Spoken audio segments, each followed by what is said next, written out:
Red Smoke rises not just on a new episode, but also for a new head coach. Believe it or not, we've got one. Yay!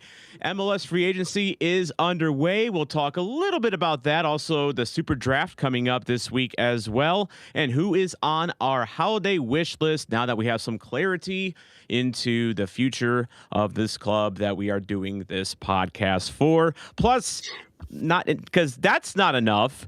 Some breaking potential news regarding some future foes that City will be facing in a reimagined MLS world coming to a soccer field near you. So much to talk about on this day.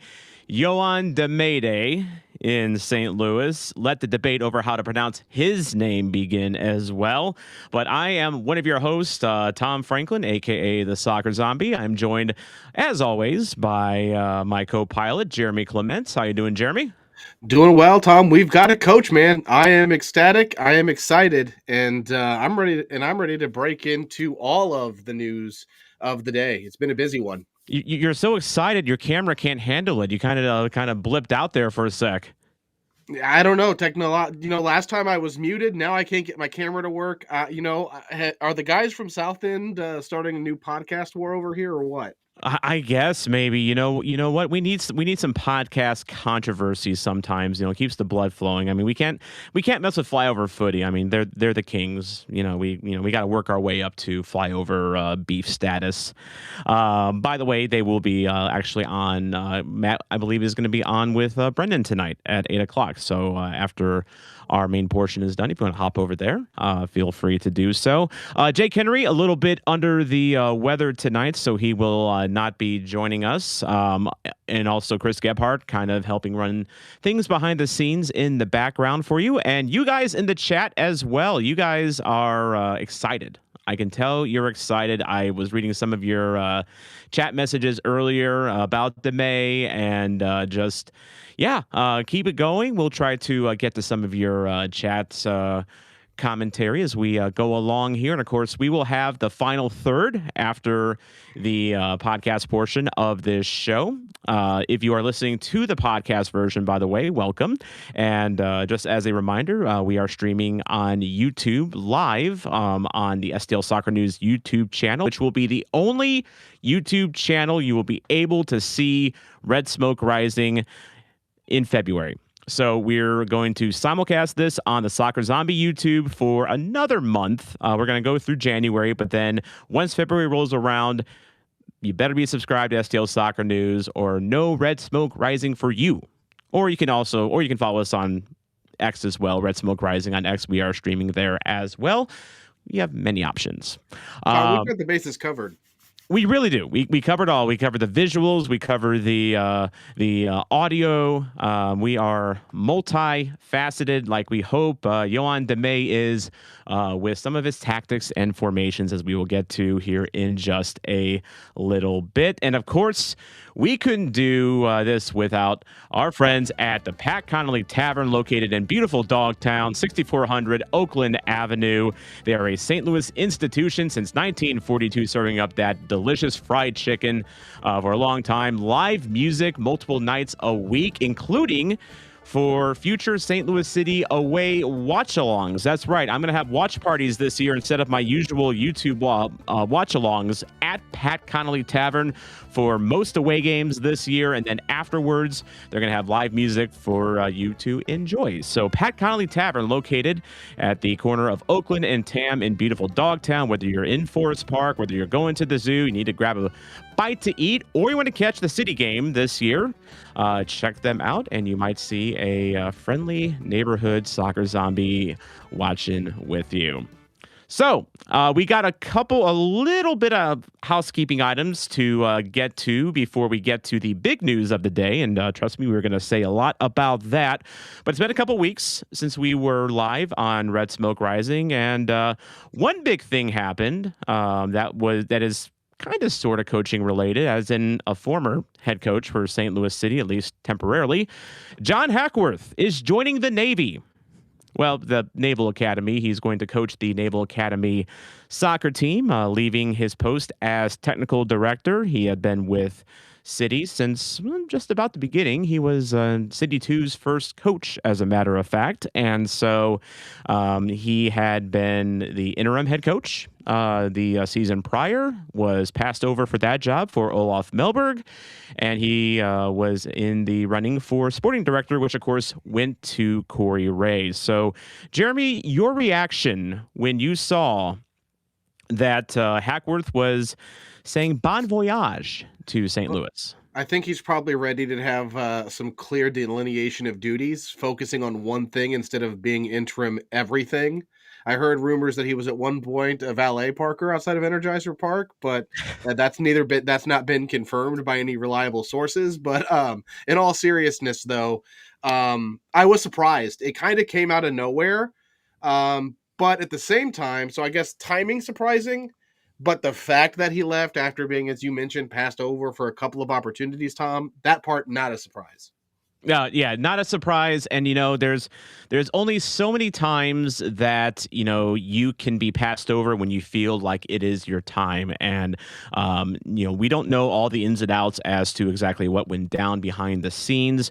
We can only kind of suspect, and we can only kind of try to put ourselves in Hackler's shoes. And this is someone that has, a long history in the game of U.S. soccer at the professional level.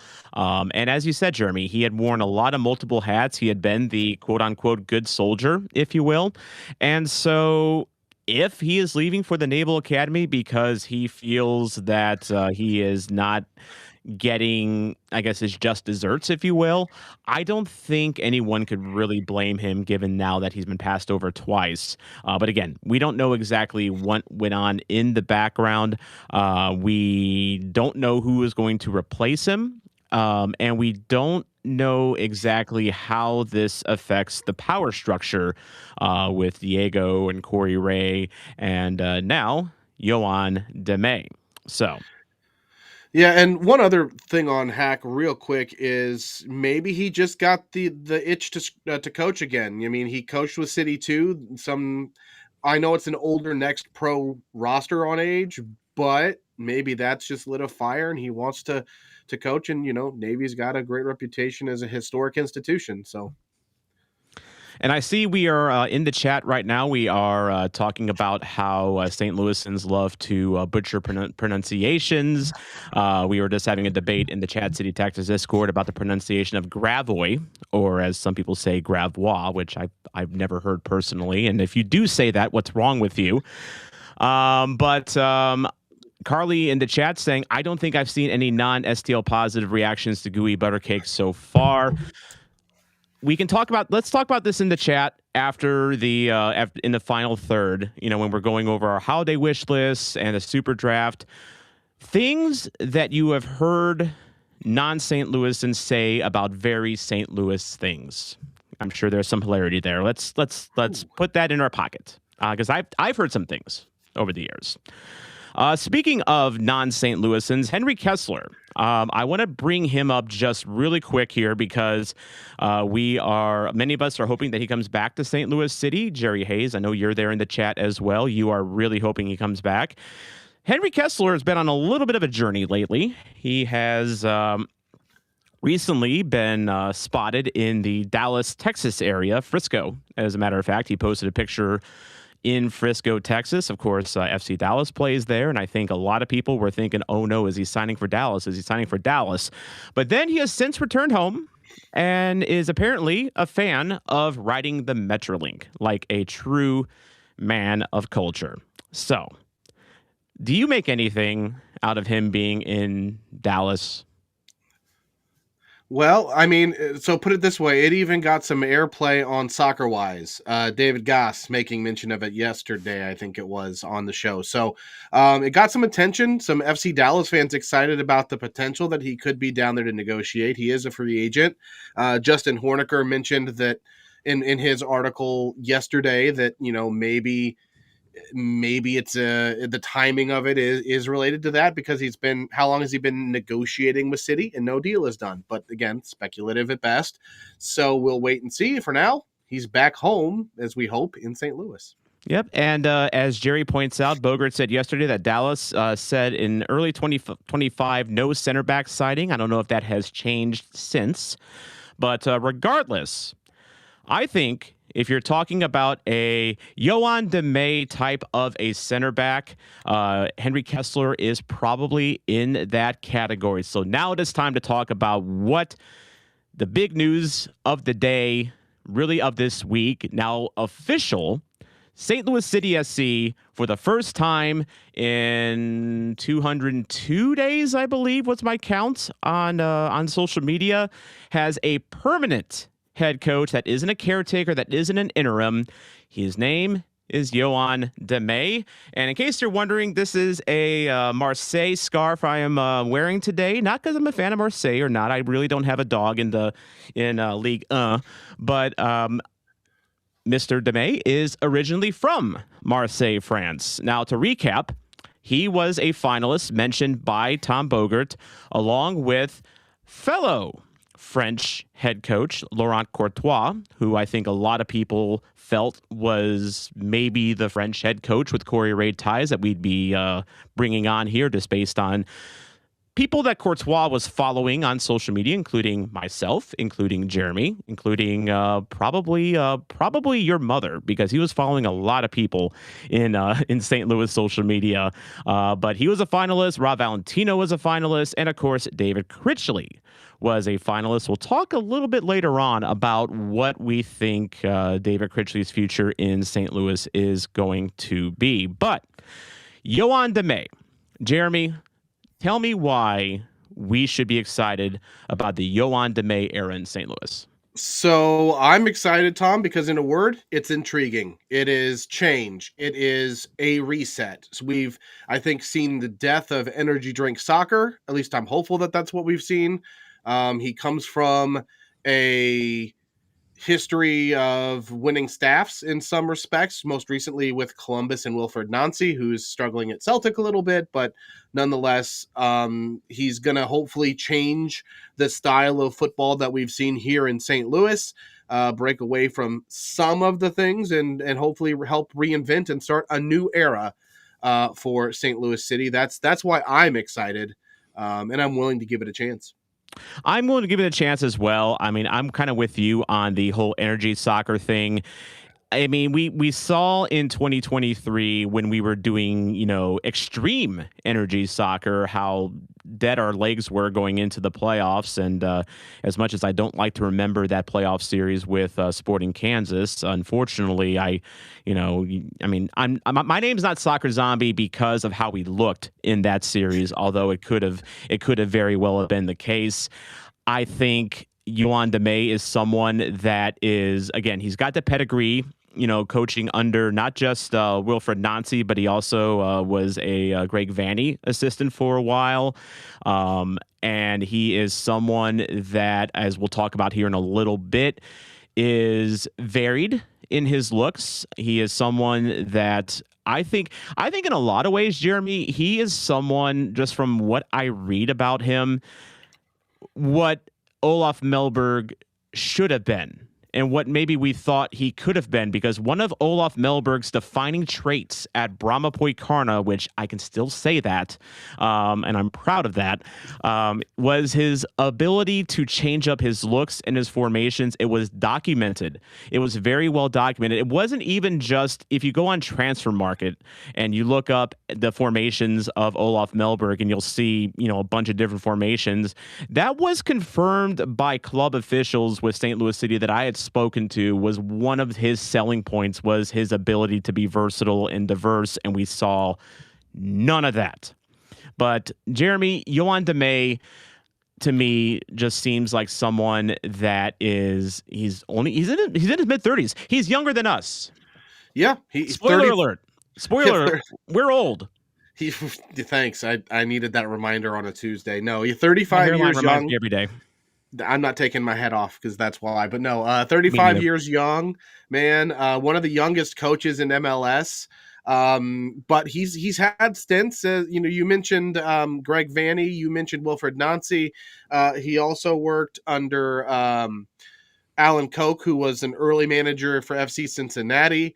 He's coached multiple levels in the academy world as well. And I'm just going to throw his name out there because I'm a United fan, but he coached under Yap Stam in Cincinnati too. So, I've got to get the United shout out in there. But I mentioned it. He won a Leagues Cup in 2024. Was part of a coaching staff that won MLS Cup in 2023 with Columbus. They also, if I remember correctly, had a runners-up medal or near that in the CONCACAF Champions Cup as well. So, Correct. um, so he's been around winning, Tom, and I think that's why I'm so excited as we kind of just ran through some of his career timeline. He's been coaching for over 20 years, but does anything jump out at you or get you excited looking at where and how and who he's coached with? Well, I think one thing that jumps out to me, and not in a good way, but in a way that I think we should address right off the bat, is his time at FC Cincinnati. So that was a very tough time in FC Cincinnati's, lifetime. This was right after they joined MLS, and they were wooden spoons, not once, not twice, but thrice. Right off the bat, they were a club that looked very much like a USL Championship club, making the transition to MLS, and not in a good way. I will also so he was caretaker manager for a total of 17 games for FC Cincinnati, which is just under the tenure that David Critchley had in St. Louis as caretaker / interim manager with 19 games. So, in terms of top level managing, very similar success, but David Critchley's tenure as manager with St. Louis City was a lot better than Damet's was in Cincinnati. Although it's kind of the same thing we were talking about in our last episode with Laurent Courtois, in that you cannot look at CF Montreal and make it an apples to apples comparison to anything else that Courtois has done, because CF Montreal horribly run. They're run by the Saputos, which is basically like you're working under the Jerry Jones, of the MLS, if Jerry Jones had, much less influence on the league as a whole.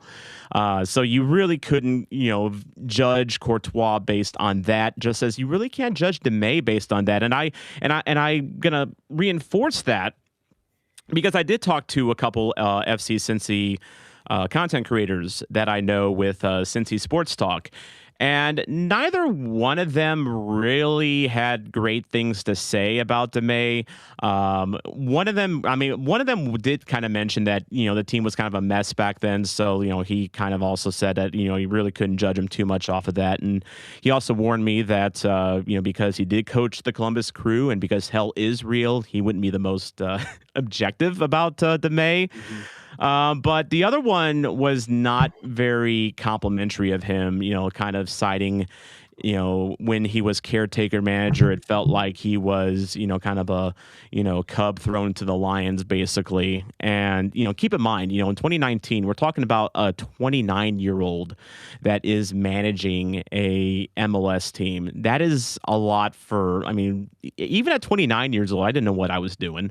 Not fully anyway. I was starting to get it, but I wasn't fully there. And I think you can forgive Damet for his FC Cincinnati time, but I mentioned hell is real, and of course his most recent stint with Columbus. And Jeremy, you talked to some folks with some content creators with Columbus about him. Yep. I did. I talked to two different groups, two different shows for the Crew and the Upper 90 Club. So shout out to those guys. And if you're watching on YouTube, we'll share the graphic. But they've shared the following: the guys from For the Crews on the hire itself saying, "quote He's a solid coach.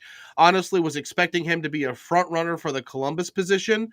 Tom, that jumped out at me first and foremost, because if Columbus, a club that's rich in history, is looking at the guy, that kind of gives me a little bit of faith that he's a good hire, or at least someone that should be respected, right? Like, that's the first part.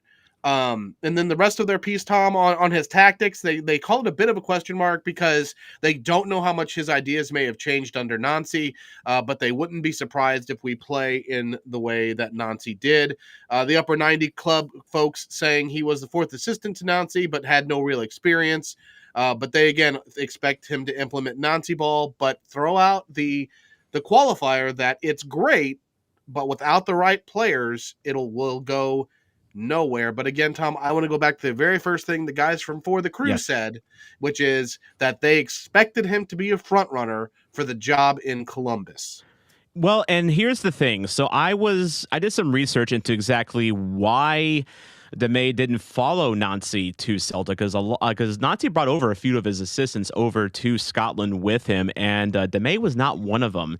And so I think Damet is someone that, I think we look at him in the same vein that we looked at like a Laurent Courtois, in that we thought that Courtois was someone that was ready to take the helm, that felt he was ready. He wasn't. He didn't want to be second fiddle anymore. He felt that he got all. He's out of college and he's ready for the job market, basically. In as far as being an MLS head coach, and so I think there's some validity to that. Now, as to why he didn't get the Columbus job, or I guess he won't be getting the Columbus job, I looked this up in the Columbus Dispatch, and so there was an article a couple days ago, and Isatal is the general manager for Columbus Crew, and he, of course, bumped out Corey Ray for that job. And again, everything's connected here. I mean, I feel like I'm solving a crime mystery here, almost, with all the different arrows and lines going everywhere. But yeah, Isatal, the current shot caller in Columbus, stated that the Columbus Crew were not looking to replicate Wilfried's style going forward. So in the article, they mentioned when Nancy was hired by the Crew in January 2023, he brought a unique playing style to Columbus that centered around dominating possession. Tall is mindful of that. Quote, "We hired Wilfried because we wanted to play a certain way, and we have gone very far in this philosophy to the point that it's in our academy and other Crew teams. We're not looking to replicate Wilfried's style per se. I think we can evolve from it," end quote. So to answer the question, why wasn't Damet hired at Columbus right away? I think there's your answer. Because in some of the things that you've learned, Jeremy, about how Damet coaches and how he sets up, sounds very Wilfried Nancy, doesn't he? He definitely does. One Football had an article on him as well. They labeled him one of the top 5 guys to watch in terms of assistants that could rise to the next level to be successful as a head coach. And we can dive more into the quotes that we got in the press conference today as well. But yeah, in terms of style, they said a 4-3-3, a 3-4-2-1, but his tactics and things are something that evolve over time. So it will 100% be interesting to watch how he plays. But Tom, as we dive into the press release and some of the thoughts from the the release today, starting with sporting director Corey Ray, it's his first hire of a head coach, and saying in quote that Yoann has all the attributes that we were looking for in a manager that aligns closely with the vision and direction we have for the team. He has invaluable experience working with some of the best teams and coaches in the league that I'm sure will help him get the best out of our players. Yoann is ambitious, competitive, and does an exceptional job communicating his soccer ideas. But most importantly, he values people and relationships. Having worked together before, we already share a foundation of trust, which I think will be beneficial as we move the team forward. Tom, real quickly, there are 2 or 3 big things that Ray mentioned there that align point by point with what he said he was looking for in his introductory press conference, which was a guy that he could build a good relationship with, a guy that values people, a guy that he can trust, and a guy that is a good communicator. Those 4 things were laid out by Corey Ray weeks ago, and those were all boxes checked in this first bit from Corey Ray. And yes, we were, talking, a little bit earlier about the power dynamic in the front office for St. Louis. And yes, I'm going to bring it up just only because you're getting in Yoann Damet someone that clearly you can read the words for yourself that Corey Ray is very high on. Someone that when he speaks about familiarity with him, speaks about it in a very positive manner. And I think it is very telling that we ended up with someone that does have that working relationship with Ray. Again, we all thought not all of us, but like a lot of us thought it was going to be Laurent Courtois, but instead it's Damet. And so I think his hire is very indicative of the fact that if this is truly going to be a new regime going forward, we're, exiting out of the Lutz Pfannenstiel era. We're exiting out of, we are, Bradley Carnell has long been in the rearview mirror, but like now we're trying to wipe off the stench that is, Olaf Melberg's, era, which probably smells like Drakkar Noir. Well, I'm only guessing what type of cologne Olaf wears, but this club needs a restart, and it needs a new direction, as you said, Jeremy. And it sounds like that we are going to get a direction that is unified, and that is something that, at least for me anyway, is very reassuring, that we have a soccer guy in Corey Ray that has made soccer decisions in most of his career, making decisions and bringing on someone that he has a good working relationship with, as opposed to someone that is a suit. And Tom, one other thought that I had, Corey Ray, a young guy, and now we have a young head coach. Is it something indicative of the MLS, you think, to start seeing some of these younger guys get chances? Is that where you think the MLS can make itself different from other leagues, where you can have these teams take chances on maybe lesser proven guys? I think MLS is a good breeding ground for that, because, we often think about MLS. We think about, in players, you have the retirement league, thing where you have, I see Luis Suarez is about to re-sign with Inter Messi, 39 years old. I thought he was done a couple years ago, but he's apparently found the fountain of youth in Miami. But then you have the other facet of it, and I think back to someone like Jake Girdwood Reich, who we signed from Sydney FC, and he was quoted flat out as saying that he thinks that going from the A-League in Australia to MLS is a good springboard for him to get into Europe. I mean, those were words that he said, and that is totally fine, because he's a young player, and I think it is very normal and healthy to have aspirations of playing at the highest level when you're young. It just is. It's not. It's it just is what it is. And so for coaches, why can't it be the same thing? Where I mean, in the case of Damet, he's been cultivated for a long time under, three very distinct regimes. I mean, you have Wilfred Nancy Ball, you have Greg Vanny Ball, and then you have Voldemort. I meant Jaap Stam. I had to get my United dig in there somehow, and there it is, right there, slotted it right in. But he is someone that has learned through multiple different coaches, as you said, and yeah, he's 35 years old. Corey Ray, he is. Did we establish that he too is younger than us? I don't remember how old Corey Ray is off the top of my head. I want to say he's like 38, 39, but regardless, it's not uncommon, in the top divisions to have a young wonder kid coach come through. Like, I think of Will Still, who was discovered by Stade Ram in Ligue 1, and he didn't even have all of his coaching licenses in order. In fact, Stade got fined, I guess, every game that he used to coach, but he was someone that was in his early 30s, but it's harder to do that, overseas. Whereas here in MLS, you have 30 MLS clubs. You're playing at a top level with, high level players. You're building up a resume here. You are, now as MLS gets more and more international, and now that it gets more and more connected to the international game, you might see more, Wilfred Nancy's, make a big name for themselves in MLS, and then they take that jump to a bigger situation in Europe. Although in the case of Nancy, it's not going the best, but it's early. But yeah, I think to your point, Jeremy, I think MLS is a good ground, for younger coaches that are trying to make a name for themselves. It really kind of does feel, to, coin a phrase or to borrow a phrase, a land of opportunity. No, it is, and I'm excited to see if these guys can take that bull by the horns, as they say, and turn this opportunity into something. As for what the play on the field is going to look like, Tom, Corey Ray talked about what he expects Damet to bring to that front today, saying, quote, on the field, he will build on the club's intense high work rate identity while adding a more proactive ball-focused dimension to our style, which will give us the best chance to be consistently competitive and entertain our fans. Ball-focused dimension, Tom. What do you think of that?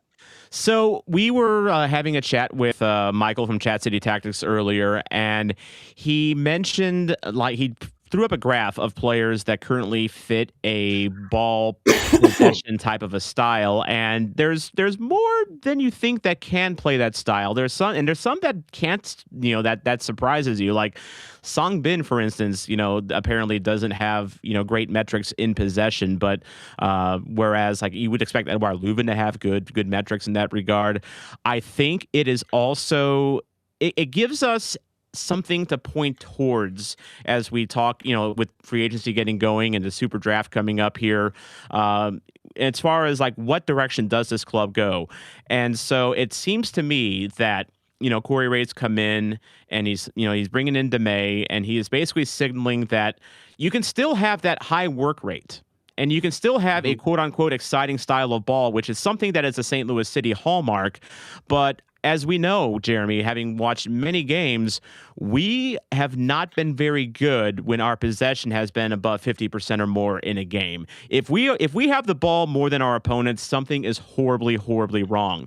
And so that tells me that there are going to be changes coming. Starting this offseason and probably over the course of a couple of years, where you're going to see players cycle in and replace some players that simply cannot play that style. It goes simply, Jeremy, beyond formation, because I think it's so easy to look at Damet's past history with three in the backs and then take a look at our depth at center back and realize that we're getting dangerously close to playing Josh Yaro again if we're playing a three in the back. It goes beyond not just having numbers, but the quality that, as the former coach Olaf would like to say, but having the quality of players that fit this system. So I think we're going to see a radically different St. Louis City 1 year from today.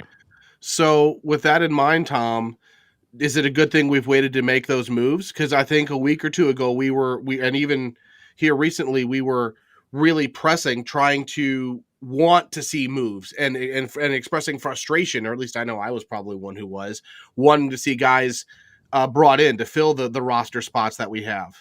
Are we beyond that?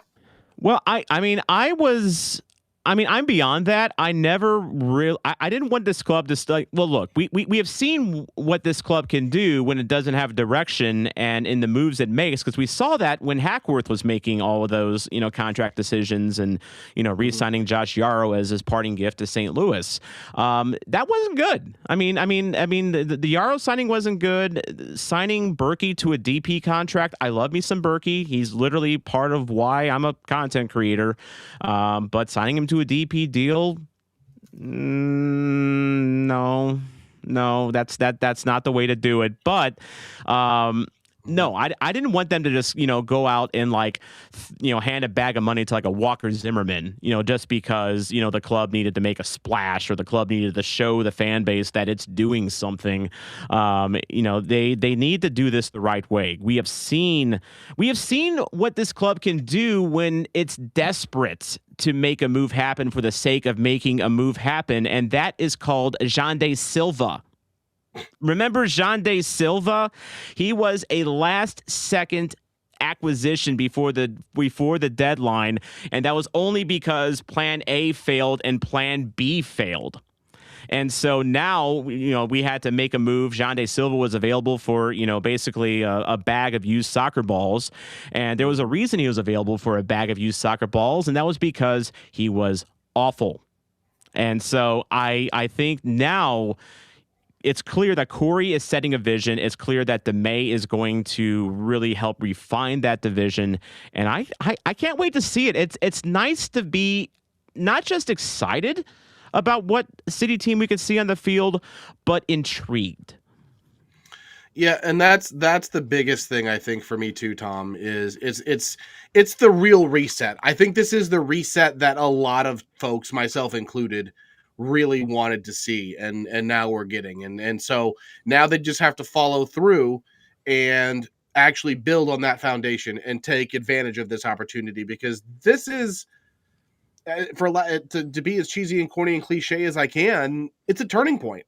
It is a turning point to really reinvigorate a franchise. A lot of folks didn't renew season tickets. A lot of fans are still really bitter about the Carolyn Kindle, we're going to make the playoffs quote. Hands down. I mean, so this is an opportunity to say, let's really punch that reset button. Let's do it the right way, and let's move forward. Definitely. And I do got to point out a comment in the chat. JT, it looks like that Mo Salah is staying at Liverpool, so he is not going to come to St. Louis City. We are not going to be chanting that he's running down the wing, our Egyptian king, unfortunately. But it was we had some fun with that, off camera about imagining Mo Salah in a St. Louis uniform. I don't know if Mo Salah would be a Yoann Damet guy. I'm sure Damet could probably make him work. That you find a way. It's You find a way. you have to find a way. You Find have the to. Ray. You have to find the Ray. You have to find the Ray if you demay. Oh, good Lord. Man, by the way, thank you to everyone that is still watching this show. By the way, 75 of you right now watching the live version. Make sure to like and subscribe for great banter and witty commentary from your hosts like that. How about some commentary from our new manager about signing in St. Louis? Yeah, DeMay seems excited, saying, quote, "I'm honored to be joining City SC and really looking forward to getting to work with the team and building a high-standard environment that represents the fans and the city. Thanking the ownership group, Diego and Corey, for the trust they've shown in me, saying this is an extremely ambitious club and we'll work extremely hard every day to be competitive and play an entertaining style of soccer the fans and supporters can relate to and enjoy." Tom, couple of questions from what Yoann said there. Mm-hmm. What kind of soccer will supporters relate to? Is it energy drink soccer like we're trying to break away from? Is it still the high press intensity, or is it a to be determined style, or is it a mix? Well, you remember how he played under Olaf Milberg? It's I not do. not that way. Not that Please, way. yeah, agreed. Whatever the opposite of that is, which actually probably the opposite of that would have been probably Bradley Carnell ball, which that's not the best either. I mean, I'm hoping, but it sounds to me kind of like DeMay wants to be like, okay, so we've all read the story of Goldilocks growing up. She walks in, and you've got the porridge that's too cold, you got the porridge that's too hot, and then you've got the one that is just right. Well, Olaf was too cold, Carnell was too hot, and hopefully DeMay is just right. And it sounds like that he's going to try to find a balance in that. I'm really interested to see how that works out. That's, I think, the hope of everybody. I am really excited to genuinely see change. To your point, though, it can't be Olaf ball, sit deep, pray for a counter, and look bereft of ideas offensively. But we also, to as much as I loved watching the play under Critch, we were so open at the back at times, and it was frustrating because we'd come back, we'd get a lead, we'd give it up. It was almost like watching United and Bournemouth earlier this week, where it was just no defense. And so I hope to see the word that you used. I think balance. Exactly, balance, like all things should be. And Kayla, we will talk about the city front office. We got a quote to Diego with Diego to get here, so sorry about that, Kayla. But I want to get to the comment before that. Aaron in the chat saying he wants winning, not entertainment. Winning is fun. Losing 4-3 all the time won't be. Great point, Aaron, and I agree, because Lord knows, in 2024, when I started doing watch-alongs, how many 3-3 pillow biting white knuckle games that we all had to endure through, to the point where I had to turn a baby Yoda doll into a support animal. And we were all in that boat, because while yes, it's one form of entertainment, it's also stressful, and it's also not the kind of stress that we want. I think we don't want all off ball where we're losing 1-0 every game, or doing 0-0 draws, where we might get 2 shots on net. That ain't the way either. We need balance. And so, Aaron, I am with you on that. To me, winning's entertaining. Is it not? I mean, that's what puts butts in seats. That's what you build a reputation on, as you're winning in your record, and eventually, hopefully, the silverware and trophies that you put in your cabinet. You mean Yeti mugs don't put butts in seats? No. No. Me neither. The seats sometimes scratch the Yeti mugs. Well, yeah, and the cup holders don't hold the Yeti mugs very well either. Yeah, exactly. If someone, Matt Seebeck, if you're listening, better cup holders, please. Thank you. But yes, on to Diego, Jeremy. Yeah, Diego again in the public eye, but we won't hear from him tomorrow during the introductory press conference. But he said today, through our conversations, it was clear that Yoann will bring an uncompromising desire to win, a relentless and thorough approach to his work, and values and behaviors that align naturally with our club. We're confident Yoann is well positioned to follow the proven path of MLS experienced assistants who have gone on to succeed as head coaches. End quote from the president and GM Diego Gigliani. And Tom, a few of those names of guys that he's kind of mentioned: Ziggy Schmidt, Bruce Arena, Dominic Kinnear, Bob Bradley, more recently, Pat Noonan. And it's too early to probably put Mark Dos Santos into this category, but he is the successor, I believe, to Steve Cherundolo for LAFC. But he got promoted as without any previous head coach experience either. So, I know the first names there are kind of legends in the U.S. soccer market and around MLS, but it's a high mark to kind of to put out there, but And if I it's may, been done. if I may ruffle a feather or two in our audience right now, whether it's a chat or our podcast listeners right now, I'll add one more name to that: Bradley Carnell. He was an assistant at New York Red Bulls, and he never felt he got his chance there. And he went on to St. Louis, had that great first year, and then faceplant. And now, guess what? He's doing the same thing in Philly, where he had a great regular season, and then they faceplanted in the playoffs. So time will tell. But in one point of view, he's successful. He is, and he's been successful. And the graphic you just pulled up, Tom, is an interesting look at what we've seen across expansion clubs. So the most recent expansion clubs, but other leaving San Diego out, we're not talking about San Diego. They just came off of a deep run in the playoffs. But St. Louis and going back, it was Charlotte, Austin, Miami, Nashville, and Cincinnati. I did omit Miami from the graphic. They just won MLS Cup. There are kind of different circumstances with their front office and their ownership. So, looking at how City's situation and history has compared to those clubs, the one trend you'll see: every other expansion club has gone through a period with interim managers. Cincinnati, most notably with Yoann Damet, and his two stints as interim manager, but they've gone through the ringer with instant coaches. Nashville did. Austin did. You could even argue Austin may have done it even more or had a longer tenure if Josh Wolf had not been the GM and kind of had other roles in addition to his head coaching duties. And then even Charlotte having at least one interim head coach in there as well. So I think the point of that I want to underscore there is, while yes, we've had 351 days, Tom, by Matt Baker's count, under an interim manager. That's not rarefied air in some respects when you compare what are kind of the trends of expansion teams.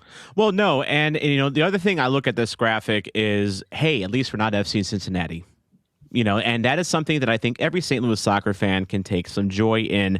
And speaking of which, I'm going to talk about a couple of the names that are on your graphic here. First things first, I'm going to go back to Damet, because when you're talking about FC Cincinnati's soccer history with St. Louis soccer, you have to remember his history with St. Louis FC. More specifically, as Tom Timmerman reminded us after Bogert's report came out, in maybe the grandest moment for St. Louis FC, it beat FC Cincinnati in the 2019 Open Cup round of 16, 1-0 on a goal by Sam Fink. Anyone that has watched soccer for any length of time knows who Sam Fink is, even those that weren't FC fans, because you've probably heard a Luligan talk about it once or twice.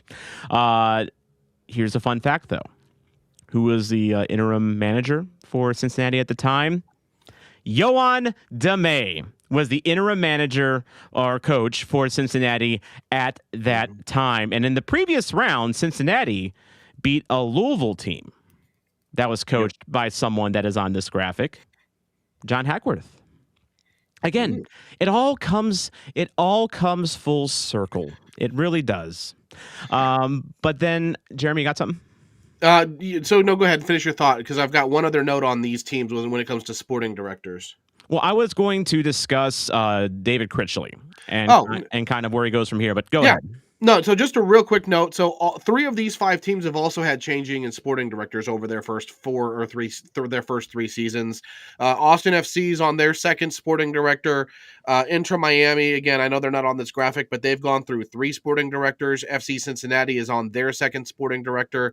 The only teams that haven't were Nashville and Charlotte, whose original sporting directors are still in their roles or have been promoted from within. So just again, so you talk about all the turnover and stability in an expansion club front office. I just think that is important to note as well. Well, and it's also worth noting Josh Wolf you have on there for Austin. Like he was also, he had a lot of sway, beyond just being a head coach as well. So that's a bit of a different situation. Probably one of the reasons why he lasted as long as he did.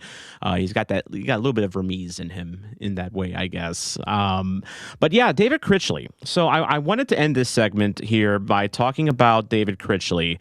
David Critchley, I think we all can say that he had a very valiant effort as interim head coach, and toward the end of his run, had a pretty good run at the end, actually. I mean, after the FC Dallas disaster, we were winning on the road. Amazing. Players liked him. Players were coming out in press conferences saying that, he should be, I like playing for him, basically going short of saying he should be the guy, but, big votes of confidence.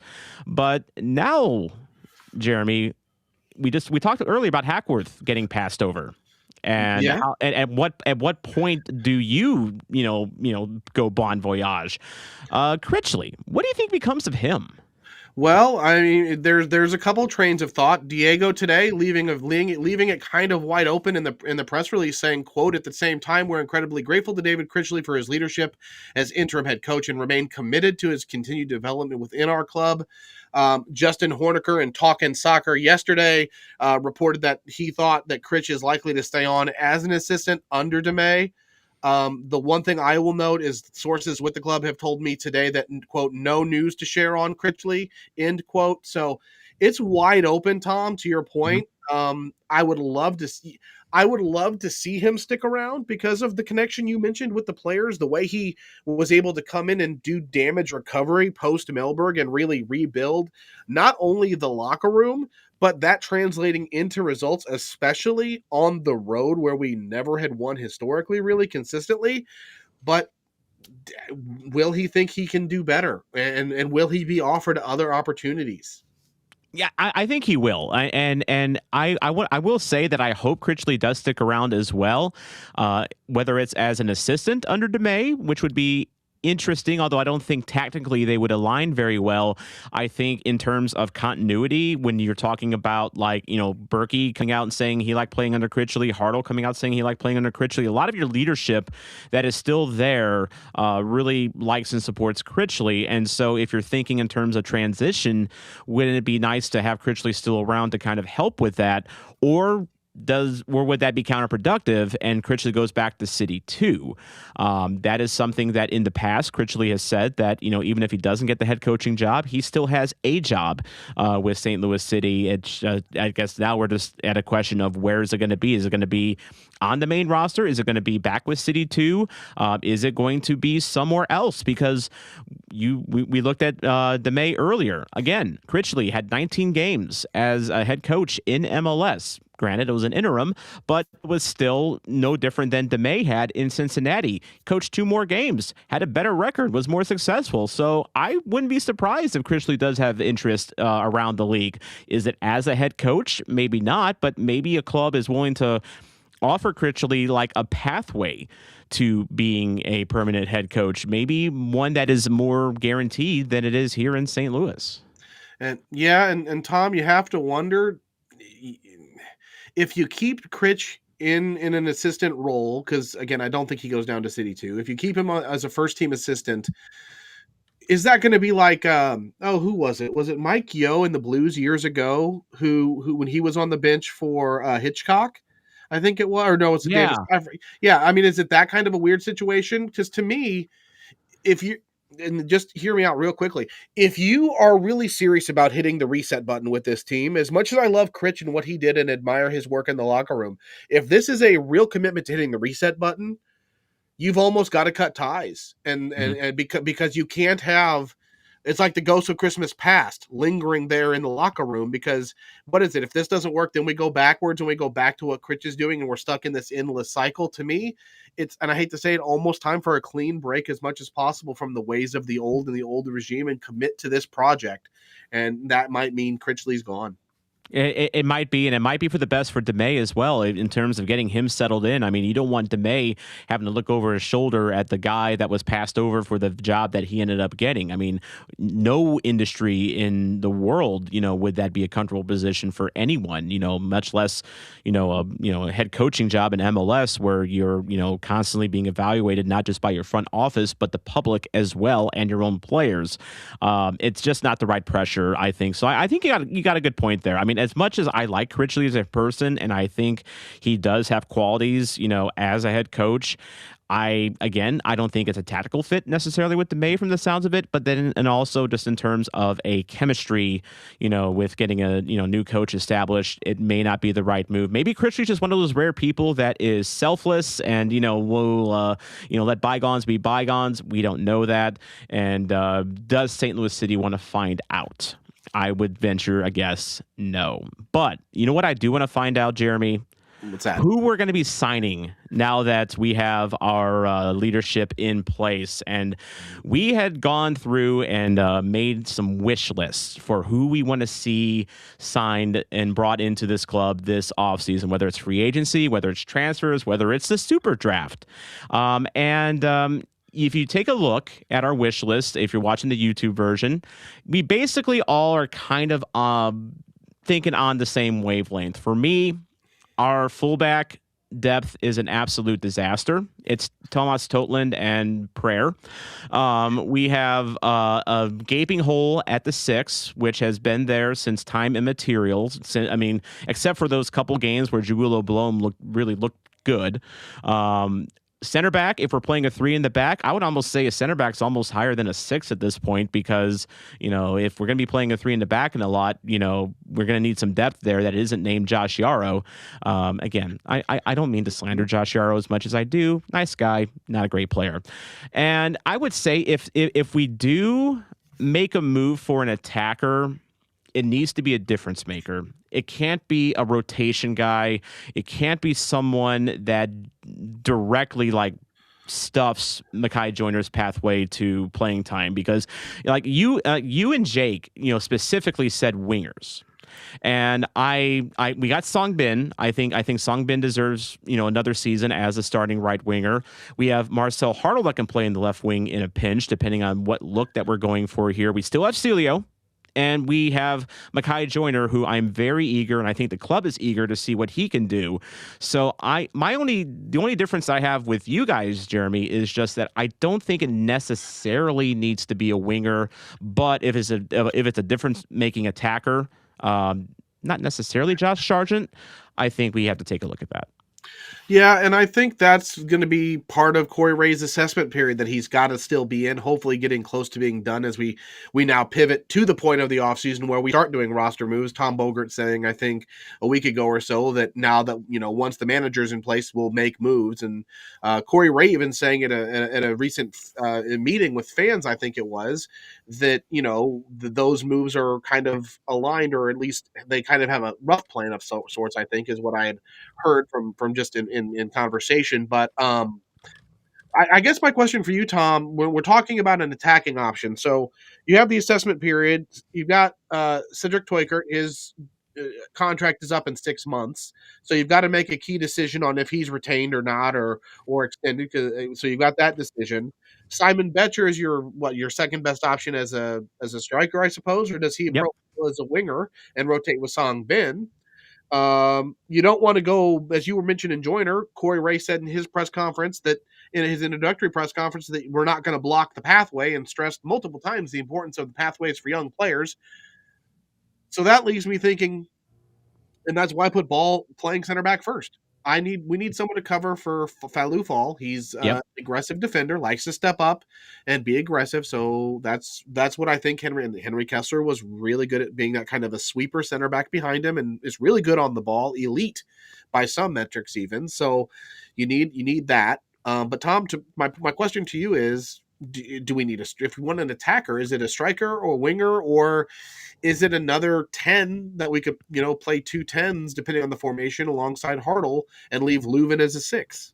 Well, I'm thinking, maybe like a second striker, and that was someone that I thought that maybe Toiker was going to be, and he just hasn't been that guy. And, if you're talking, and not only that, but Toiker does not strike me as someone that if we're talking about playing more with possession, I don't know if that's Toiker's game. Just like I know it's not Betcher's game. Like, No. Betcher does, he finds space behind the line. He's not someone that you necessarily want dribbling the ball a lot. From what I've seen from Toykert, I'm not sold on that either. Mainly just because Toykert, just from my vantage point, I don't think he's a great passer. He's not a great creator. He's basically he's a slightly more skilled poacher than Betcher, in my opinion, when he's on. It's just the problem is we didn't see him on very often. But I would say that, if we can find ourselves a deadly striker, to play alongside Klaus, we know Klaus is a false 9. He's going to facilitate, almost plays back as a 10, at times almost. Hell, we've seen him play as a 6 sometimes, because he's always running back and forth. But like, it feels like when Klaus is on the field, while I love Klaus, sometimes it just doesn't feel we have that end point, to our attack. And I don't know. I don't know if Joyner's going to develop to be that end point. He could be.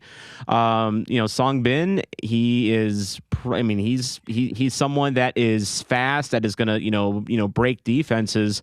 But is he necessarily a double-digit goal scorer every year? I don't think so. So I would just say we just need to find someone with that final touch. So, Tom, let me ask it this way then. If we're going to go to being a possession-oriented, or a possession-oriented club, as they alluded to in their statements today,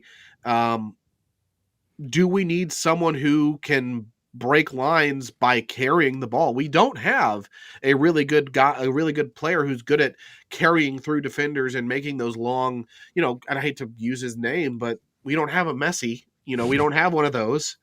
We don't have a Dryer. We'll pivot to Andres Dryer. We don't have a Bawanga. We don't have a human No. son. That's just a fact. I mean, you can make that argument, but then where, if you look at the players we have, where does that? I mean, what position do you want that guy playing? Because again, you're not going to unseat Leuven, as an 8. You're not going to unseat Hartle, as a 10 or a left winger. You're not going to block Makai Joyner. I mean, do you look at making Song Bin a rotation guy at right wing? I mean, that's the question. I offhand don't have any metrics on him to tell me how good he is at possession and carrying the ball. That's a good homework assignment for me, I suppose, to kind of look at that. But yeah, you've got that. I think it's all going to come down to your formation. Are you going a 3-4-3? Are you going a 3-4-2-1? How are we going to line up under Damet? And that'll tell us a lot. But I think there's, like you said, a lot of commonality here between those needs. Yeah. And speaking of lining up, I want to get to our final segment, and we are going to bring up future divisional alignment once again, because it looks like that we have a winner as far as how our divisions are going to look like. And look at that beautiful picture if you're on YouTube right now. That is going to be your future division according to what we have determined is a pretty decent source. So Bruce McGuire on Blue Sky, he used to run the Nord Football, and he has over 5,000 followers on X. He's followed by Doyle, Weeby, a lot of the big names. So like he's not just, I don't think he's talking out of his behind. But he said on Blue Sky and X today, literally like maybe an hour before this show went live, quote, Minnesota United will definitely be in a new division with Chicago, Kansas City, Cincinnati, Columbus, and St. Louis. Who knows when this will officially be announced, he says, but I get my info from 2 people from inside the league today, end quote. I am so excited for this division, Jeremy. I know it's going to be a tough division, but just travel implications and rivalries, this division is it. Tom, I'm 110% on board. I am more excited about the fact that we're going to have a real rivalry with Chicago than I can tell you, because just anybody that's grown up in St. Louis knows Baseball, it's the Cardinals and Cubs. Hockey, it's the Blues and the Blackhawks. And now in the MLS, it's going to be City SC and the Chicago Fire in their new stadium. It's going to mean road trips. It's going to mean fun, and it's going to mean an added element of rivalry there. And then again, Tom, we've got the Hell is Real teams plus Minnesota. So Yeah. I'm happy. If And this is what really comes to fruition, I'm happy. I'm going to put this into context for you. So the longest road trip in this division would be Minnesota at 536 miles. I measured this from Energizer Park to where the opposing stadiums would be. 536 miles, roughly 9 hours. Currently in the Western Conference, just among Western Conference teams, that's our second shortest road trip at this point. Just to give you some context, that's our longest. Chicago, Soldier Field, 297 miles. You can get there in 4 hours if you don't stop and maybe play with the law a little bit. Sporting Kansas, you can get there in 4 hours easy, 262 miles. Cincinnati's 349 miles, about 5.5 hours away. Columbus, 422 miles, about 6.5 hours, give or take. These are all reachable road trips that are not terribly difficult drives, except for maybe Minnesota, just because you have to go through Iowa, and Iowa's not the most fun drive. But it preserves the rivalry with Kansas. It, as you said, Jeremy, it builds a rivalry with Chicago. They've been itching for that. Fire fans have been itching for a rivalry with St. Louis on social media. Like they've been jabbing us since we've gotten to the league here, and vice versa. Now we can actually cultivate that. And of course, anyone that is a longtime St. Louis soccer fan from the USL days will be licking their chops to get another crack at FC Cincy, not once, but twice every single season. Yeah, it's going to be a lot of fun. But Tom, you mean you don't want to make an annual 2,000-mile trip to Vancouver? Or whatever it is, it's got to be like 2,200 miles. I heard. Well, I guess it depends on the route you go. The last trip to Vancouver, I don't want to talk about that, unfortunately. Well, I mean, I understand. I understand, but but my point is, you're talking travel distances. It's funny. Funny you say that. I might actually go back to Vancouver this year because there's going to be a game in Vancouver on September 5th, and then Portland on September 9th, and so that's kind of like a good 1-2. I'm debating that. I think a lot of people are debating that trip right now. But I mean, but to your point though, like in the current schedule, like you have to like look at the teams and figure out air travel, hotels, and just days you're going to have to take PTO off from work. A lot of these games, if they're on Saturdays, you don't have to take PTO from work. I mean, you'll have to probably still get a hotel. You can drive to all these places. It's awesome.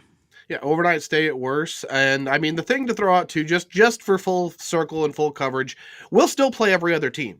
Yes. It's just going to be a rotating every other year kind of home and away. So the big thing is, just for folks who maybe haven't followed the topic as much, as the MLS will be going to divisions after the World Cup.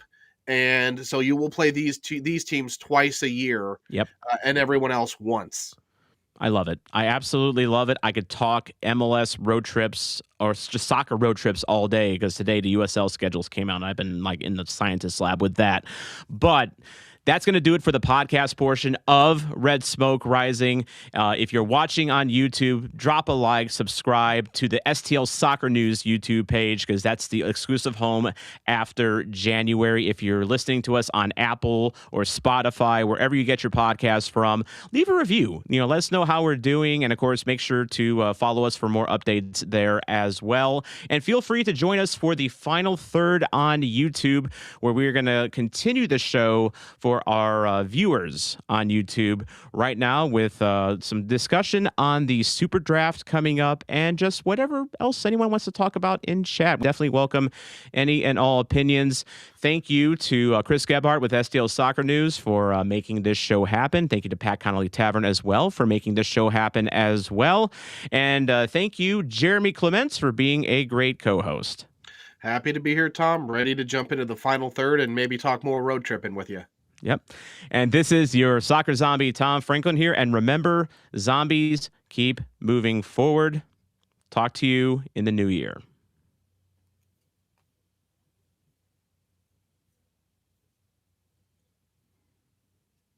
Okay, we are now in the final third, and so a little bit of silence there because it helps whenever Chris edits this for the podcast. We want to be nice to our gracious host here, but anything while I'm looking at chat here, Jeremy, anything that you feel we need to touch on from the main show that we didn't get to? I don't know if I made clear enough mention of it. I did want to just toss out a reminder for folks to keep an eye on the city socials tomorrow, because one of the things I'm actually really interested in, Tom, is learning more, hopefully from Corey Ray, about the process, because they do have the introductory press conference set for 1:15 tomorrow with Corey Ray and Yoann Damet. So that's 1:15. I will do my best to be there to get quotes up on socials as we can on the Red Smoke Rising social. So please be sure to watch for that content. Also, we'll have some info from Jake on the socials from the Academy piece as well. So a lot of stuff tomorrow coming on the socials, but that's probably the biggest piece from the main show. Did anything jump out at you? Anything you want to revisit, Tom? Well, you kind of hit up on it, in passing there, but I just love the fact that our leadership is now Ray and Damet. It rhymes. It's the Damet Ray. It is. And God, I'm thinking about the WWE Rock and Roll Express and thinking, like, do we have a French connection now? Oh, the fabulous French Canadians. Yeah. Yes. Although it's just Canadian and French, so now it's together. So I guess it's kind of like, would they be more like Strike Force? Yeah, maybe. We are old, by the way, and we are talking about 80s WWF here, ladies and gentlemen. By the way. Welcome. This is why this is in the final third. And I was just doing some quick looking because we were talking in the earlier show about a lot of our basis on Laurent Courtois being the front runner was based on who he's following in social media. I'm looking through Yoann Damet now. I don't see that he's following many, if any, St. Louis content creators just yet. I think Jake reached out to him to try to follow him on LinkedIn. And okay. I don't know, Jake, if you're in the chat, you weren't feeling well tonight, but let me know. Were you able to connect with Damet on LinkedIn? Because that's the most important connection of them all. That is the most important. So, yeah. Something else that is coming up this week that we just didn't really have time to touch on in this episode was the MLS SuperDraft. So MLS SuperDraft is coming up this week, and I think a lot of the mystery, or maybe just wondering, like, who we're going to take based on who our head coach is or not. I mean, I think some of that's been alleviated a little bit, but now I'm someone that, admittedly, Jeremy, I watch a little bit of college soccer, and I fill in for, Bill McDermott at SLU games every now and then at the public address mic. But I don't really, I'm not too up on, like who's the big SuperDraft players. What about you, Jeremy? Have you done any digging into the SuperDraft? I've done a little bit of digging, and I think just for some perspectives, level set for the conversation real quickly, City has 2 picks in the SuperDraft. Our 3rd round pick we traded as part of the loan deal for Devin Padelford. So we have the 7th overall pick, the 37th overall pick. So one in each of the first 2 rounds. Last year, just for some kind of perspective, the 7th pick we had last year was Emil Jääskeläinen, who was from the Akron Zips. Oh, I've got to talk about that one. But go ahead. Yeah, take it. He was the leading scorer in college soccer last year when we drafted him 7th overall. But go ahead, Tom. The floor is yours. Oh, man. When we talk about the SuperDraft with St. Louis City, it is just, I feel it's been frustration after frustration with the occasional gem. So we go back to 2023, and I will never forget talking to a Omaha native and fan who is who also is a fan of St. Louis City. He follows Creighton University. And so when it came time to the draft and our pick came up, he saw, his initial reaction, he told me, was that he saw that we drafted a guy from Creighton. And he was like, "Oh, wow, St. Louis City got Duncan McGuire. That's great." Then he got disappointed when he saw it wasn't Duncan McGuire. It was the party animal known as Owen O'Malley instead, who we were going to convert from a center mid to a right back. and he just didn't convert into a level player, period. I understand, though, that he's kind of getting back on track a little bit. He was a part of Vermont Green's USL2 winning team, part of that great story. And hey, we might see him, in MLS in the future. Maybe he had a speed bump in life, clearly, here in St. Louis. 2024, our first round pick was Jeremy. I need a moment. Oh, Need a I moment. know where this is going. I know where this is Oh going. man. Oh god. I don't know, man. Do I need to say the name? Our first round pick was Jose Kojima. My boy. My Yeah. boy. The player that if I had a kid, I would, sit him in front of the TV and I'd say, be like him. Because he had the work ethic, he had the brains, he had the work rate. He just was someone, and he was a nice guy. Like, I had the pleasure of meeting him a couple of times. Me and him swapped jerseys. He gave me some futsal advice during the Punks and Santos futsal match, and that hurt when DC United pulled their reach around act. And I know, but I can tell you for a fact that also hurt the front office for City as well. I had sources in there kind of confirmed that. So, and it was also kind of a little out of left field, for that to happen. So, to be fair, but it still hurts all the same because I thought he could have been a productive player. And then last year, I kind of got up in arms a little bit, Jeremy, when you mentioned Emil Jääskeläinen.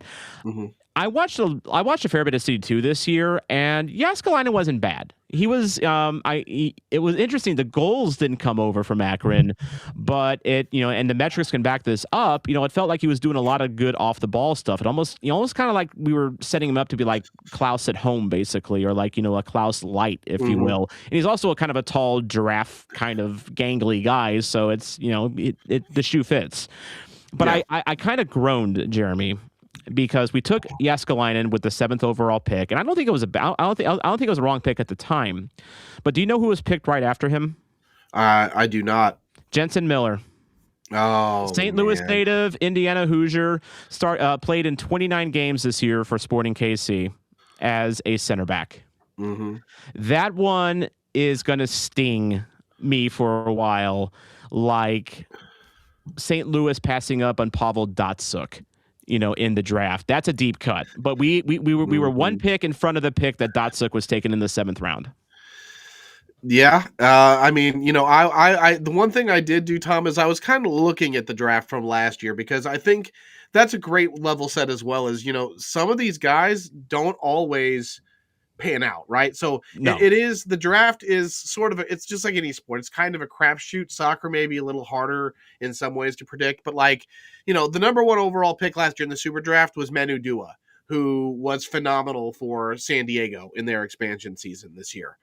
He played 15, or he might have played over 2,000 minutes. I looked at it earlier. He played 1,200 minutes for San Diego FC this year. But okay. So when I look at that, I'm thinking to myself, okay, the top 10 picks last year, Dua was the only midfielder taken in the first round, in the top 10. The top 10 was Dua, and then there were 4 forwards, including our pick of Emil Jääskeläinen, and then 5 defenders. So if I'm thinking about the wish list that we had, which I think we can all agree those are all positions of need, where could we find impact in it? Now, the number 1 ranked role midfielder, I'm going to shout out Paul Harvey from American Soccer Analysis. They released their guide today. As I was looking at it, Sam, and I don't know if it's pronounced Vigilante or Vigilante. I don't want to butcher him, but he's a senior from Princeton as a holding midfielder. Was the top the overall he's rated the 8th best prospect, and then the 4th best as a holding midfielder. So thinking about a 6, and again, it's a shot, right? It's not a guarantee, but according to his metrics, the style comparison is guys from Bundia from Aston Villa, Wimmer from Wolfsburg, Golovin from Monaco, or Maza from Leverkusen, as they're kind of doing comparisons to how these guys profile analytically based on their play style. But Vigilante is a guy that stuck out at me, or do we look at it and go, as a center back. You know, you look at Yeah. center defenders. There's Milanovanov from Marquette, Resch from Seton Hall. Just looking down the list of guys that hypothetically might be available. Who knows? But or Tom, do we do the NFL thing and try to trade up or trade down or do something else? So there's a couple players that and I'll get to your trade up philosophy in the second here because I think there is a scenario for that just from what I've read. But we've been mentioned in like Draft Utopia and other outlets. There's only a couple mocks out, but Utopia had us taking Nikolai from North Carolina. Was overall ranked the 42nd player, but he's was the second in role playing profiles. They got him as kind of like a right back, right winger. He's also played a lot of center back as well. But I think in this case, he would profile more as a right winger. Now, Michael from Chat City Tactics, I don't know how he knows this. He knows a lot of things about a lot of things. And he kind of said that Nikolai is a bit slow, so maybe he's not the one that we go with. My candidate to throw into the fire here is someone that I had a chance to actually see myself when he was at playing at SLU this year. He's not a SLU player. He plays for Dayton, and that is Drendo Bruna. Drendo Bruna is a left back. He was our starting left back this year. I got to see him when he played. Let me move this over real quick. There we go. I got to see him when he played in the Atlantic 10 tournament, which St. Louis hosted the entire way because they were the top seed in the Atlantic 10. It was the final match, St. Louis and Dayton, and De Bruyne actually got an assist in that game, and I'll show you that assist right now. So this is De Bruyne. He's taking a free kick, and he took a few free kicks for them in this game, to be fair. But watch the ball here, Jeremy. Mm-hmm. Just and it's not a high kick. It is a low driven cross. Gets it just bends nicely, really nicely around the small wall there for SLU, and that's just a work of art here. Now I know we have plenty of free kick takers in this club, so like it's not exactly what I would call a need, but what stands out to me about De Bruyne is that he does seem to be a good two-way left back in that, and maybe even a left wing back, because he is good at progressing. He's a good creator, but he's also a good at reactive defending as well. He is someone that I think depending on what look that Damet rolls out, like he strikes me as someone that's versatile. He's only 20 years old. He was a sophomore this year. Interestingly enough, he has Kosovo citizenship, but he was born in the U.S., so I don't think he needs a green card. But the other interesting thing about him is that he came up through the NYCFC Academy, but he actually has 8 games under his belt in the USL Championship. So he actually was signed for Hartford Athletic under an academy contract in 2023, and he actually got an assist in a game against FC Tulsa, my friends back there.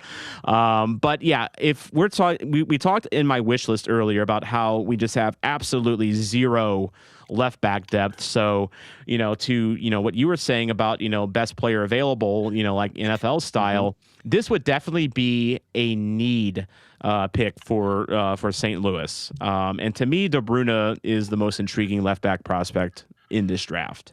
And I think I love the idea of, while maybe I'm not the most well versed in knowing some of these guys because I admittedly don't watch a lot of college soccer.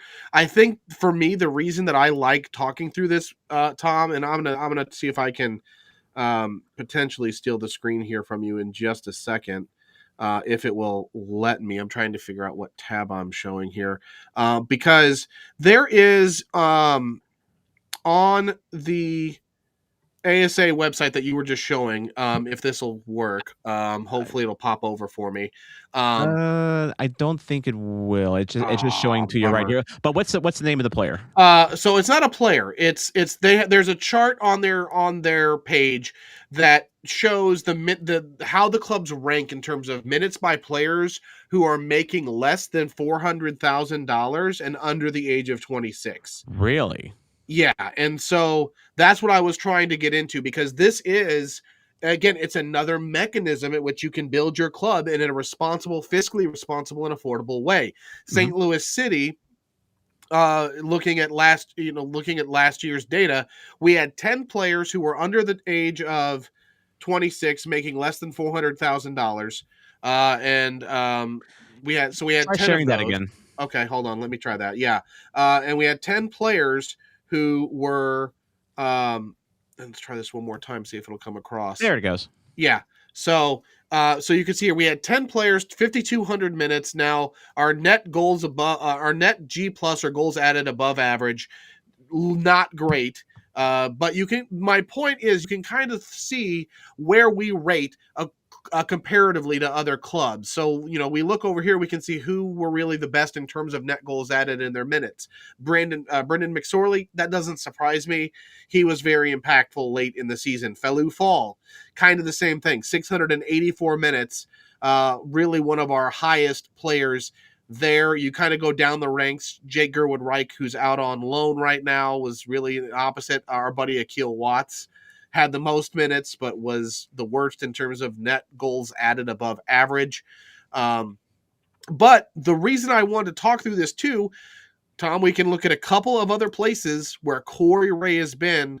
Montreal, now this year, 17 of their players. Again, now these aren't all guys that were related to Corey Ray, but they're places he's been, places where some of the things he's probably looking to maybe instill here have played a role. So Montreal, a lot of players who fall into that. More recently, let's look in Columbus. They had 8 players logging just over 11,000 minutes, including Sean Zawodzicki and Max Arfston, who's gotten time with the U.S. national team recently. So I don't know. There's our boy AZ Jackson as well. But I don't know. This to me stresses and underscores the importance of the super draft, even though, yes, to an extent it's a crapshoot, Tom. It's a valuable mechanism. And Mello, I see you in the chat. If he's saying if our hopes are down to MLS draft picks, we are cooked. I mean, yeah. I mean, you're not going to build a team just entirely in the super draft. Let's just face it. That's not going to happen. And given as I said, given our track record, with the super draft, I mean, it's not been great. Although I will say, I mean, it's been so not great, Jeremy, that our best pick, you could argue, is Brendan McSorley, who was picked in the 3rd round. Yeah, I mean McSorley's. I mean, how much of this is inflated to an extent because he had a couple of really, the 2-goal game I think he had against San Jose. So I take it with a little bit of a grain of salt in the qualifier. Here's, go ahead. I was gonna say I'm a McSorley believer because I've seen him a lot for City 2, and he is. Oh, you found him. Yeah, here is Mekhi Joyner, just for sake of it. Now the difference too, I do like, they do show you based on like academy external or however. So Joyner as an academy product, it logged 476 minutes. Brendan McSorley is right here. Okay. Again, the highest on our club for net goals added above average, and near the lower percentage of minutes at just 328. So he's there. I mean, he's there. I think he deserves a role in the roster next year. I thought he deserved a role in the roster going into this season. Yep. I've watched him a lot for City 2. He is, high work rate. Is he going to beat defenders off the dribble? No, that's also kind of not his game either. He's an inside forward type. Up until this year, he had played as a central forward, and they kind of shifted him over to the right wing this year to, add a kind of a different dimension to his game and also get him maybe a spot on the roster eventually. But McSorley is just someone that to me just always finds a way. And I was talking earlier about how I feel that we lack a little bit of that killer instinct in the final third, that guy that just finds a way. McSorley's, at least at the City 2 level, he's been that guy, and I think he's shown enough in the MLS level to at least be a depth rotation guy going forward. I'm a McSorley believer, and that is something that's one of my hills that I will fight anyone on. Like my love for Kojima, McSorley's kind of right up there. Yeah, and just kind of looking, I'm curious if anybody in the chat that's still with us. Again, thanks everyone for tuning in tonight. Please make sure to like, comment, subscribe, share as we try to continue growing not only Red Smoke Rising, but also the YouTube channel for STL Soccer News. But just kind of looking through this, I saw it looks like Aaron Hansen mentioned the SLU goalkeeper, Jeremy Abenel. Do you think there's potential that, and maybe not by city, but maybe he gets selected in the draft? What is he, 25 years old? Yeah, so the thing with Abenel is, and I'll go ahead and put the ASA back up here.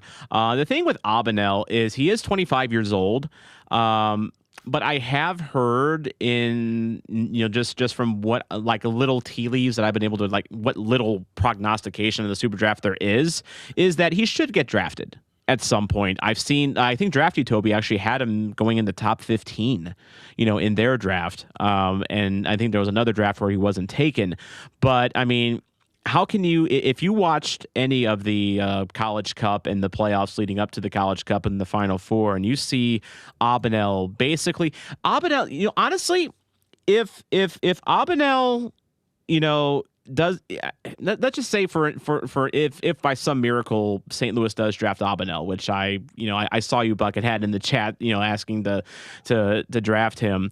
What Abenel needs to do beyond anything else, he needs to get with Roman Berkey and teach him how to stop penalty kicks. Because Abenel has the secret sauce for stopping penalty kicks in big moments, and he needs to teach Berkey that. But Abenel is someone that he was a team captain for SLU this year, so he's a leader out there. He's not big. He's only about 6 foot tall, but I mean, Takaoka, is only 5'10", I think, for Vancouver, and they made it all the way to the MLS Cup final. So I think I think a certain amount of agility and moxie can make up, for being a lumbering giant. I mean, look, Takaoka is a starter in MLS, and Ben Lund is not. And Ben Lund is 6'7", and what everyone seems to dream of. Yeah, and I see you there, Aaron. Abenel stopped more PKs in just the SLU postseason than Berkey and Ben have stopped in their entire careers. That's actually probably true. I think literally Berkey, I forget where I heard this, but I feel Berkey's only stopped 2 penalty kicks in his entire career. Like that aren't like like the shootout, like actual penalty kicks. It's a weird quirk, but I do want to say I have Junior Diouf up here for a reason, and that is because we were talking earlier about like trading up, to get to get that guy. We had an interesting discussion on the Chat City Tactics Discord today about this guy here, Diouf, and if there is someone that Corey Ray picks up the phone and tries to trade up for, it might be this guy. So Diouf is a center forward for Grand Canyon. He played 1,450 minutes this year, and he is basically considered, to be probably the most dynamic and explosive player in this draft. There is another player that is whose name is escaping me right now, but he's like a midfielder 10 type that might go first overall. And the speculation is that if Diouf does not go first overall, Corey Ray should pick up the phone and give him a call, because again, Jeremy, like I said earlier, we need that special someone that can just find a way. And this is someone, but not only that too, he's not just a finisher. He has very good finishing metrics here. He's really good on 1v, but he's also good on 1v1s, which I think that's something that Klaus doesn't necessarily have in his locker. And he is also a creator, kind of like Klaus. So to me, if you're talking about someone that can lead your way for years to come, and maybe eventually you sell him on for big bucks down the road, this is kind of the guy. And there's nothing wrong with that. I guess my question is, one, if he's that highly rated, will he be there at 7? I mean, we did draft. He won't be there at 7. We have to trade up to. We would have to trade up to like 2 to get him. Okay, that's what I'm thinking there, based on what that overall ranking is. Which we've done before. We have. We traded up for Kojima. What would that package have to look like? Obviously, the 7th pick, the 37th pick, so all of our super draft picks and money. We are also sitting on an ocean of GAM. We are. That's a And good and that's a good shout. and you remember in 2020 in 2023, we had the first overall pick, and we ended up trading down for basically a big bucket of GAM. So but then that leads to another discussion, and Jeremy, you can maybe kind of weigh in on this too. Now that we have cash furs, Mhm. does GAM get devalued now? It doesn't, and I apologize because I honestly don't know the gentleman's name or the person's name. I guess I shouldn't conclude that they're a man or woman, but I'll give a shout out to We'll forgive you. Transmorgified Tire. I believe is the user's name in the Chat City Tactics Discord. And no, they did. Or no, actually, I'm sorry. No, it was Chief Scout. It was Tim. I Yep. apologize. Tim did some really complicated math that goes well above my pay grade. Uh, but basically, in short, no. It turns out GAM, in terms of the cash for world we live in now, GAM is more valuable than straight cash by 0.18, whatever that calculation turns into in terms of actual value. But in this equation, GAM is the more valuable asset to have. So City does, to your point, Tom, have that much. How much do they have? I don't recall offhand. It's a few Um, million. but yeah, but it's enough to make a difference. It is enough to make a difference, and the makers of Monopoly take notes from MLS and how to make your currency more valuable than actual currency. What a world! What a world we live in. But yeah. So we'll see what happens in the super draft. Now, again, it's just as Jeremy said, it's just a first rounder, second rounder. We don't have a third because we traded it for Padelford and his loan. Still have not heard if Padelford's coming back or Conrad Vollum's coming back. That's kind of quiet right now. I think honestly that's partly by design, because it just feels like up until this point we've been kind of in a holding pattern. I mean, but not for a lack of work. In fact, Jerry Hayes, I see you in the chat, and I think a few others of you are a part of the fan commission. And they had a fan commission meeting this past Thursday where Corey Ray talked to members of the commission, and this is all public info.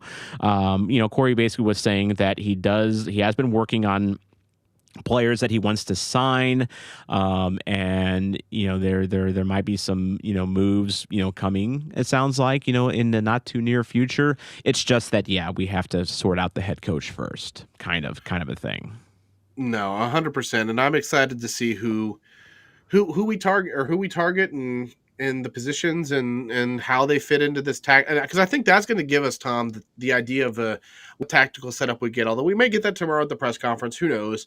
But that's, I think, you and I kind of have had different conversations with different folks in the city sphere, where it's like when we started bringing in all the center backs and Timo Baumgartel and Conrad Vollum, people started piecing together, okay, we're going to change the system and go to a back three, back five under Olaf, and that's what came to fruition. So I think that's going to be what tells us a lot, depending on also what we get tomorrow. Definitely. And again, you can't rely on super draft players, but if you can find, I mean, we have seen so many super draft picks over the years that have hit big, like Patrick Schulte, another one, super draft pick. I think he also, I mean, we weren't in the market for a goalie, but actually, I take it back. I think Schulte was the year before City started, so never mind. But he was a first round pick. Now he's gone on to great things. I mentioned Duncan McGuire earlier. So but for every McGuire and Schulte, it feels like there's probably about 3 or 4 O'Malleys. So you have to kind of temper your expectations. But again, as Chris says, whoever they bring in will never be as good at pronouncing St. Louis roads as Giannis Horn. So we were talking about that earlier. Things that St. Louis, that non-St. Louisans say about St. Louis. So Carly made the comment earlier. She's never heard of a non-St. Louisan that had anything bad to say about gooey butter cake. I have heard, honestly, I hear more neutral to positive comments on emos from out of towners than negative. I feel that's kind of a misnomer. I don't know. I hear more confusion about what the heck is Provel cheese, and us getting Well, a bad rep for putting fake cheese on crackers. I mean, I'm confused about what Provel cheese is, honestly. I mean, to me, it looks like it's a thing that should not be, like the Metallica song.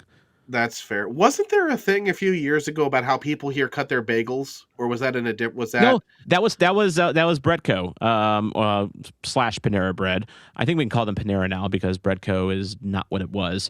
But yeah, so at Breadco they slice the bagels Mhm. like into little pieces instead of Yeah. halfway, and the internet freaked out about it. And I honest, Um. I honestly look, you're eating bread. Like, who cares how you're eating it? It's bread. Yeah. And It's just in a different shape. it's a different shape, and technically in that way that Panera does it, you do get more cream cheese. You tend to get more, I don't know if it's like, is it X cream cheese per slice, maybe? Would that be like the analytical term for it? The X bread of the Yeah, of the yeah, bagel. yeah. It might be. X cheese to bread X- ratio. Um, Kayla's got a. I have yet to see a bad reaction to T-Ravs. No, but I think I don't remember who I was talking to recently. Someone told me that T-Ravs are not an exclusive to St. Louis thing. I don't remember who told me that. Hmm. Yeah, someone was like, "Oh," because I was like, "Oh, you have T-Ravs here," and they're like, "Yeah, it's not new. It's not just a St. Louis thing." And I'm like, "Interesting, but do you fry yours, or how do you make So I have to go back and see if I can uncover that conversation. Comment on the screen right now, Jerry Hayes. This is going to be a hot take. And I'm sorry to any Ooh. lovers out there that are gooey butter cake fans. I brought that up partly because I'm not a big fan of gooey butter cake. I'm not a fan. I think I am with Kessler. Well, it was Betcher. There's I'm with Betcher. Betcher. I think, and St. Louis, well, not a St. Louisan, but a guy with St. Louis ties, went to college here, has family here. Take it from a St. Louis adjacent, athlete. I, to me, it's way too sweet to enjoy on a regular basis. Okay, I don't hate I'll give it, you that. but it is something that, like, I have to be in the mood for it. Is like, I guess Tom is, I don't know what the controversial I feel like it's a controversial question. Like like native St. Louisans, what's one thing that is like strictly St. Louis that you don't like about it? Like that you don't like? Is Provel cheese at the top of that list for people? No, Like, I'm Provel's fine. It my okay. I can eat it. I can digest it. It's fine. Um. Or that you would say is overrated. Maybe don't like it's too strong, but you say is overrated. Emos is probably Okay. up there for a lot of people. All right, guys. I might have to turn in my St. Louis card after this. St. Louis barbecue is overrated. That's my hot take. That is my Ooh. hot take. It is fine. It is fine. To me, good barbecue does not need to be drowned in sauce. What are Okay, you hiding, What are you hiding, St. Louis? When you bathe your barbecue in sauce, what are you hiding? That's man. my question. So, oh man, I've had a lot of barbecue. I've had a lot of bad barbecue. Ooh, Tom. Oh, I mean, I agree with your point on the sauce. Like, too much sauce that's too much of a thing. But Yeah. I will not. You leave my pork steaks alone, okay? No one's messing with my pork steaks. Pork steak mafia guy over here, okay? Look, a pork steak is fine. It's always filling. It's basically to me. What am I thinking here of? It's kind of like it to me. It's like the McDonald's of barbecue, and I don't say that in a bad way. You go to McDonald's, you know what you're getting, and it generally satisfies most times. Pork steak's kind of the same way in that it's reliable. It'll fill you up, but it's just Ugh. and and this is coming from someone that lived in Memphis for a while, and I will say I to me I will this is another hill I'll die on. Memphis barbecue is king. Period. I mean, they have Memphis in May for a reason, okay? Like Yes. so Tom, this is what I'll say. There Mhm. are different tiers of barbecue.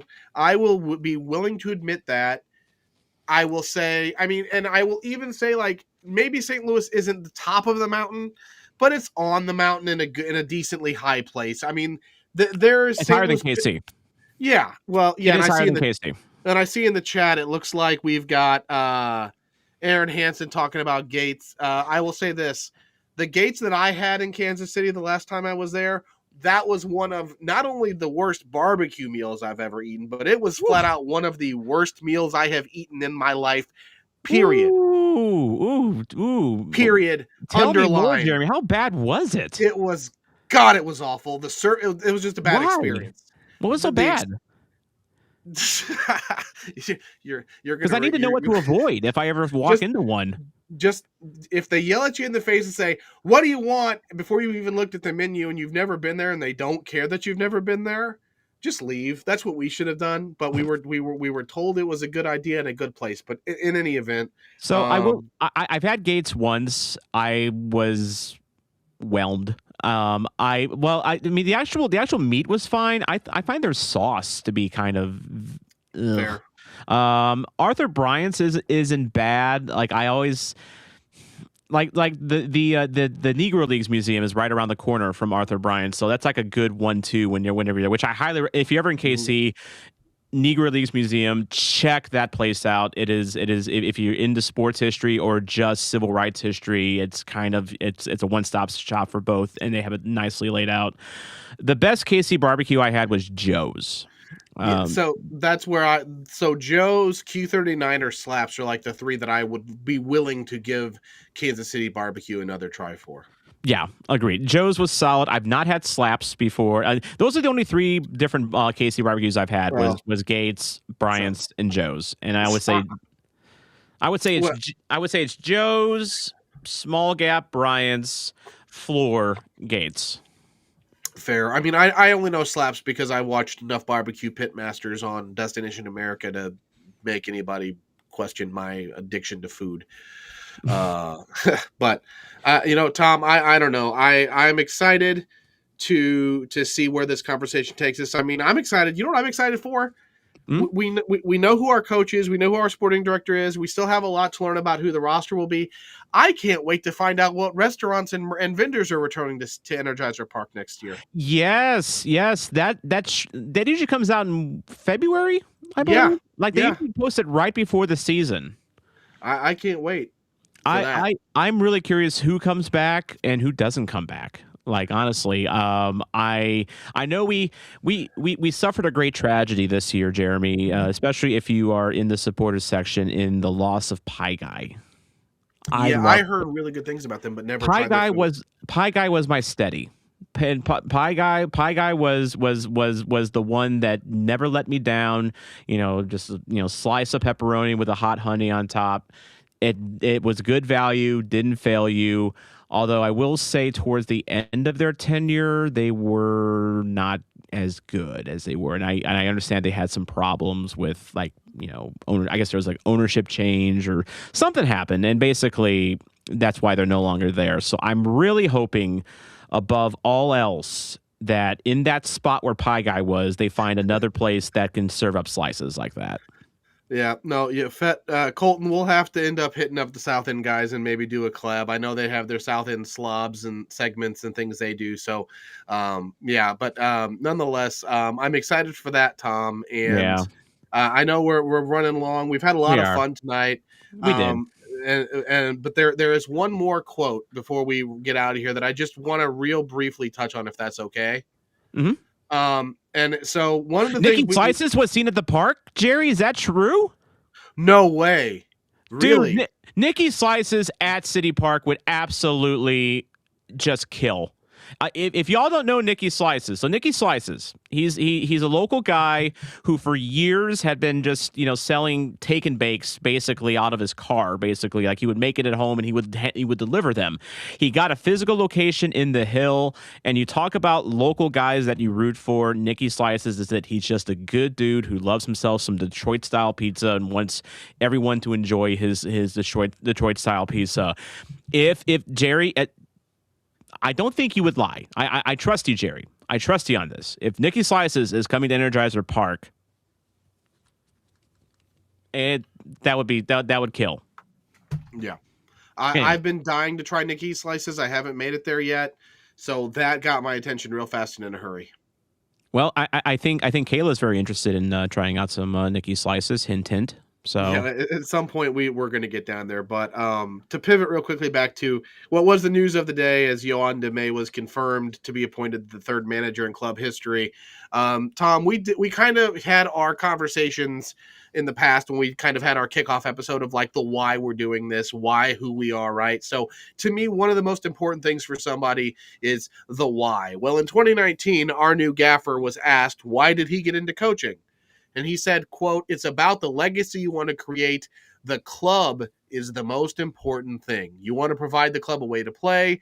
You want to give it a legacy, and the same thing with the players to transmit your ideas. You want them to integrate and understand what you expect them to do. And most importantly, you want them to enjoy putting this idea into place on the field." End quote. That was from an old Athletic article in 2019 while he was still in Cincinnati. But to me, it speaks volumes about the guy, makes me excited to get to know the guy a little bit more and to see what his vision for this club is, along with Corey Ray. Brian Shore, I see your comment. Yara's Eros could be a new vendor. Make Tom happy by keeping him off the pitch. That look, that is mean. That is mean. But actually, the Euro does sound pretty good. By the way, we could we've been going a long time here, and we're gonna sign off here because now all this food talk's made us hungry. I will warn you all that if Chris Gebhardt was in here right now and talking about potatoes, we'd be going until midnight. So I'm just saying. We've avoided potato talk here on Red Smoke Rising, but we're also taking a little bit of extra time because this is going to be our last episode until the new year, unless something big breaks. Then we might pop in before then. But really want to wish you all a happy holidays. Merry Christmas, Happy Hanukkah, Happy Kwanzaa, Happy New Year, because we're going to be back after the new year.